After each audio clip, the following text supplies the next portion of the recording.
Ribuan rumah warga yang berada di 8 kecamatan di Kabupaten Aceh Barat, Aceh terendam banjir setinggi hingga 1 meter. Selain merendam ribuan rumah warga, banjir juga melumpuhkan akses jalan antar kabupaten.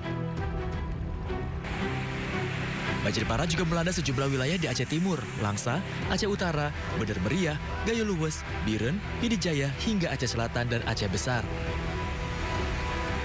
Banjir dengan ketinggian air bervariasi juga menyebabkan longsor di sejumlah titik hingga melumpuhkan sejumlah akses jalan. Menanggapi situasi darurat ini, Gubernur Aceh Muzakir Manaf menetapkan status darurat bencana provinsi. Bahwa penetapan status keadaan tanggapan tanggap darurat bencana alam tahun 2025. Pemerintah pun mengimbau seluruh masyarakat tetap waspada dan mengikuti arahan petugas, mengingat potensi curah hujan tinggi masih akan terus terjadi dalam beberapa hari ke depan. Dari Aceh, Tim Liputan, A-News melaporkan. Sementara itu pemirsa, banjir yang melanda Kecamatan Lok Sukon, Aceh Utara merupakan yang terparah sepanjang sejarah.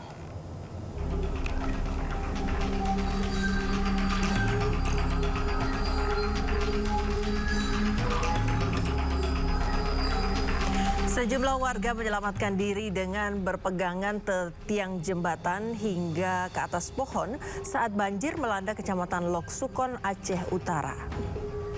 Menurut warga, ini merupakan banjir terparah sepanjang sejarah yang terjadi di Kecamatan Lok Sukon. Ketinggian banjir lebih dari 2 meter atau hampir menenggelamkan atap rumah mereka. Tingginya banjir juga membuat sejumlah pasien rawat inap di Puskesmas Lok Sukon terpaksa harus dievakuasi. Selain di Aceh Utara, bencana longsor juga terjadi di Kabupaten Bener Meriah.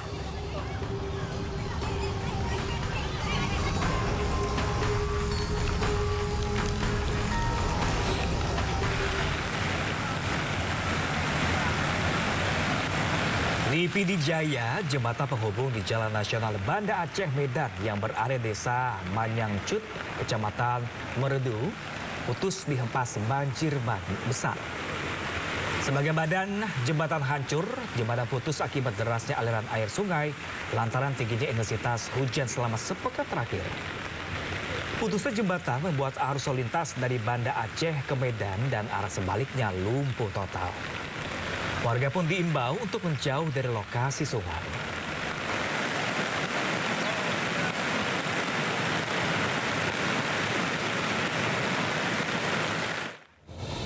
Ya, pemirsa, menanggapi bencana banjir di Aceh, Panglima Kodam Iskandar Muda Mayor Jenderal TNI Joko Hadi Susilo memerintahkan jajarannya untuk bergerak cepat membantu pemerintah daerah dalam penanganan banjir.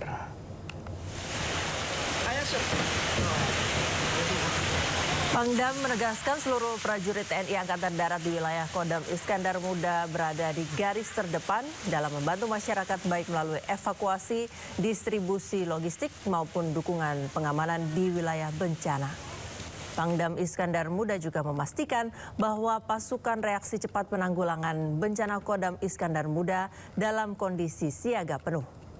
Para personel pun diinstruksikan untuk meningkatkan kesiapsiagaan menghadapi potensi bencana, termasuk mengaktifkan posko siaga darurat, evakuasi warga terdampak dan juga penyediaan logistik darurat.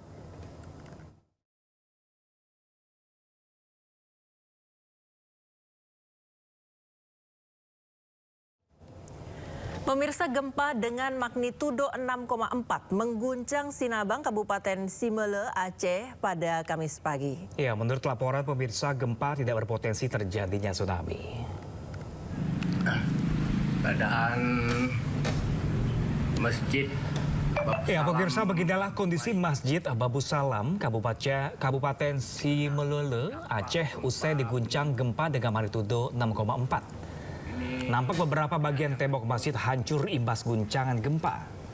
Gempa yang terjadi pada Kamis siang ini berpusat sekitar 63 km barat Laut Sinabang dengan kedalaman 18 km.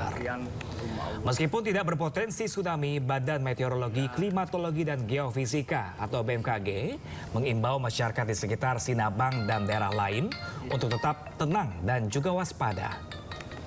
Hingga saat ini belum ada laporan resmi terkait kerusakan bangunan ataupun korban jiwa.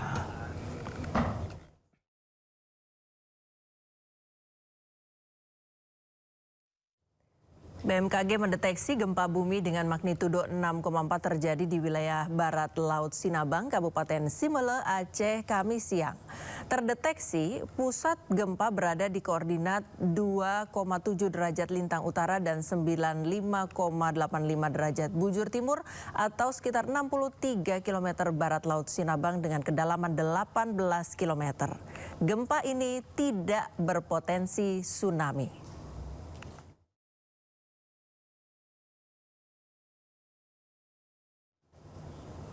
Menteri Komunikasi dan Digital Mutia Hafid meminta operator seluler segera melakukan pemantauan dan perbaikan di wilayah yang terdampak bencana. Ini sudah kita koordinasikan dengan operator seluler, itu rata-rata instalasi BTS milik operator seluler, jadi kita minta mereka terus memantau dan segera melakukan perbaikan, dan yang paling utama juga menginformasikan kepada masyarakat titik-titik mana saja ya. Ya, pemirsa, TNI bergerak cepat mendukung pemulihan jaringan listrik di Provinsi Aceh yang terdampak banjir dan juga longsor.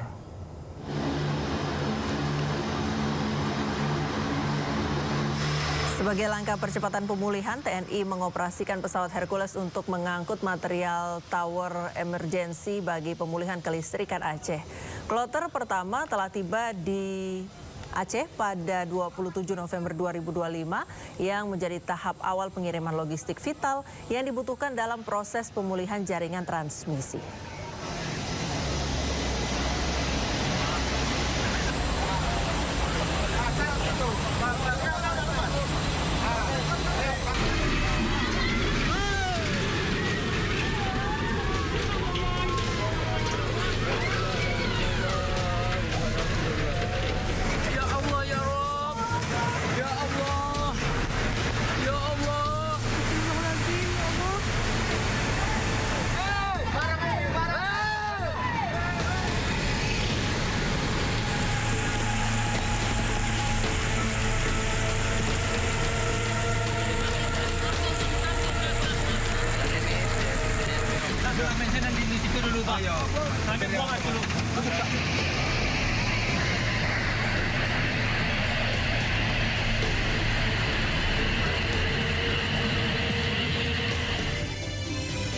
Sebelum mengakhiri hidup, penculik dan pembunuh Alvaro Kiano sempat melakukan prarekonstruksi. Informasi selengkapnya sesaat lagi, pemirsa, tetaplah bersama kami di Sindo Today.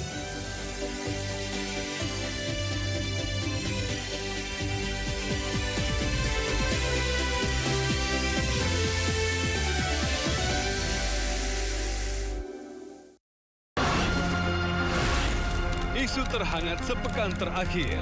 Ke-7 Republik Indonesia, Joko Widodo menduga ada agenda politik besar. Polisi merilis merek beras premium yang diduga Rangkuman berita viral. Sekolah rakyat gratis sangka kasus dugaan korupsi tata kelola minyak mentah. Sopir truk di Subang, Jawa Barat melakukan aksi mogok kerja. Temukan semua informasinya di Top Issue setiap Sabtu dan Minggu di Sindo News TV.